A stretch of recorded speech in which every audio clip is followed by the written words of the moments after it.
It feels like old home week. It's so comfortable here. There's a reason why you hear in talk radio certain guests, certain people that we had on. We had Roger Stone on earlier today, Stephen Emerson. And the reason is they're spectacular guests that always bring a lot to the table. Whenever there's an issue out there about people getting nuts over something that they ought to be thankful about when it comes to guns, we turn to John Lott. That's in the talk radio book. It's right here. John Lott's the guy to turn to. John Lott, of course, is the president of the Crime Prevention Research Center and author of More Guns, Less Crime. John, good to talk with you today. Oh, great to talk to you again, Dom. Thanks for having me on. Hey, just one little update, John. George Zimmerman, speaking of guns and things we've had you on talking about, was pulled over today speeding in Texas, allegedly with a gun, which was registered and completely legal, in his glove compartment, and it moves, bang, it's right up there to the head of national news. And it shows this confluence, particularly with Zimmerman, in the issue of guns. Right. Well, I suppose anything he does is going to get extra scrutiny. Well, the fact, though, that Zimmerman rescued 4 people, a family, in an SUV, the very same news organs that are putting that up there as a top headline, they had little or sometimes nothing about that fact. No. I mean, obviously he risked his own safety to go and do that. Right. And look, I mean, here's a guy who over his life has gone out of his way to help out other people. Mm-hmm. And, I'd like to believe, given the news coverage, that's what motivated him on the tragic night when Trayvon Martin's life was lost. Absolutely. He lived in a community. There had been a murder in the last year. There had been multiple robberies. There had been many burglaries in the area there, and even a rape. And he was concerned. And, one of the last witnesses the defense put on was a neighbor, a woman who had been burglarized, had been in her home when the people had entered, and had been traumatized. And she testified very movingly how Zimmerman came by, wanted to know how she was doing, offered to help out with just even little things around the house to help her get by the shock and trauma that she was there. I mean, this is the type of guy, it seems to me, every neighborhood would love to have 10 of those guys in there.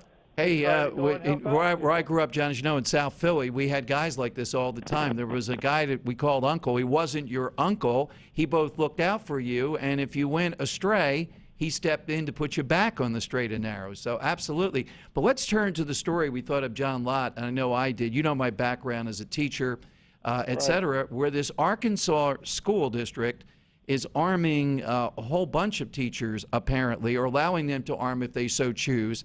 What do we know, John? What data do you have out there? Do you have a sense? I've interviewed the people in Texas that have done this in one school district, and they've had no problem, and it's going on for a few years. I mean, this has been out there. We have a smattering of data to see that guns are not going off, teachers are not shooting students. None of that's happening. Yeah, well, I think the way you're looking at it is exactly the right way. Often in these debates, people bring up hypothetical things that might actually go wrong. Right. But we don't have to do that. We have not only these current examples. I mean, Utah, there are 5 states that allow people to carry guns on school property. In Utah, after the Newtown thing, you had several organizations that were providing free training to literally hundreds of teachers in these different meetings there. And they're allowed to go and carry on school property. But prior to the federal Gun-Free School Zone Act, you had states that allowed concealed carry, allowed people to go and carry on school property. Connecticut is a perfect example of that. Prior to the federal law, if you had a concealed handgun permit, you were allowed to carry on school property at that time. It's not something we have to guess about. But I can't find, either now in the current examples with the states that allow it or in these individual school districts, or prior to the Federal Gun-Free School Zone Act, a single example of a problem where a permit holder had an accident or anything else go wrong with. Well, let me take you through your paces, though, John. Now, if these people are, I taught for a number of years. I know the stuff that can happen. Suppose there's a fight and the teacher's involved in it, or just, with just happenstance of everyday type of activity. You know, you hear some people say, well, they ought to keep it in a lockbox, something like that. What's the best procedure that satisfies they can get to it to use it? Is it on their person, do you think? Yeah, I would have them have it on their person. Look, we have 9.3 million Americans who have concealed handgun permits right now. You are from Pennsylvania. Pennsylvania has about over 800,000 people with concealed handgun permits. Right. You can go through the data there. These people are extremely law-abiding. The types of problems, I mean, they're in all sorts of different areas of life, whether it be somebody next to you in a store or in a stadium or, just on a city street that's there or on a bus. And the types of hypothetical problems that one can go and bring up could surely occur in any of those types of settings also. And yet we don't see the types of problems, the type of hypothetical concerns that they raise occurring in those settings. And Arkansas is particularly sensitive toward that. We remember the national scourge when these kids, I think one was 11 and one was 13, so they were pretty young, lured these kids and teacher to come outside the back door, I think, in the Jonesboro, and killed them right there. And these were not 18 or 19-year-old. I mean, these were 11-year-old. One was an 11-year-old kid. Right. Look, there's one thing that we have to realize with this is I understand the reaction that people have. They just think, well, if we just ban guns from certain areas, we're going to make people safer. Right. The problem is, I think the exact opposite is true, despite what our natural reactions are. And one way to think about this is, let's say, God forbid, somebody was stalking you or your family. Would you feel safer putting a sign up in front of your home that said your home was a gun-free zone? Exactly.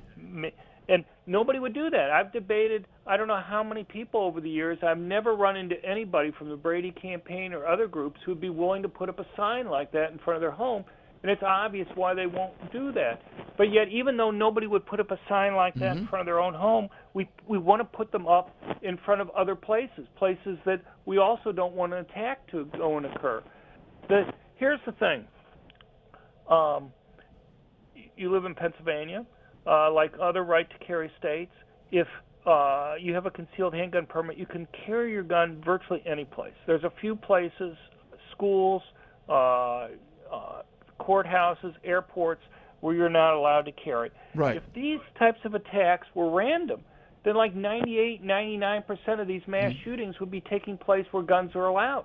Instead, the reverse is true. They're virtually all occurring where guns aren't allowed. If you look at in the United States since at least 1950, with just two exceptions, all the multiple victim public shootings have occurred where guns are banned.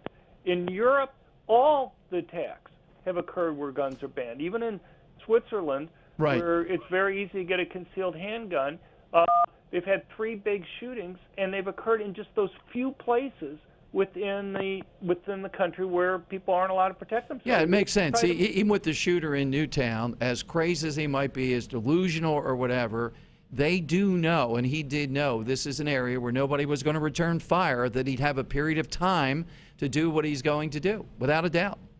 Right. I mean, take one good example is just the Aurora movie theater shooting from last summer. You had 7 movie theaters within a 20-minute drive of the killer's apartment. Only one movie theater posted signs banning permitted concealed handguns. The guy didn't go to the movie theater that was closest to his home. He didn't go to the one that advertised prominently as having the largest auditoriums in the state of Colorado, something you would think would be the ideal target on a premiere night for somebody who wants to go and kill people. Instead, he went to the single place where victims can't defend themselves. And I could go through talk about the Columbine or other cases. But John, I want to turn your attention now too. What hope can you give us? What does John Lott know about, as a result of Newtown? You mentioned some of the school districts. Are we seeing, is Arkansas this district, just because so many of them are doing it, are we seeing even double figures across the country that are allowing teachers that want to do this to be involved? Well, you're seeing every place from Ohio to, Texas has had a few places, Arkansas. It's something that's changing slowly. I wish it was changing much more quickly than it is. I'm in a camp, John, that says I'm amazed, despite all the stuff and all the killing, et cetera, but being in schools, seeing what the NJEA and the NEA and some of these are like and the laws, I have to say I'm positive here that I'm seeing this, as small as the numbers, as slow as this is, every single one of them is a step forward, given how tough this is to penetrate the liberal mindset in these places. Right. I mean, you see the mindset in things like the zero tolerance policies and what have you. Exactly. Exactly. And but you know, as more change, these types of horror stories about hypothetical things will gradually become more and more difficult for them to make. The same type of thing happened with concealed carry. When it got passed generally, people were talking about blood on the streets and irresponsible permit holders.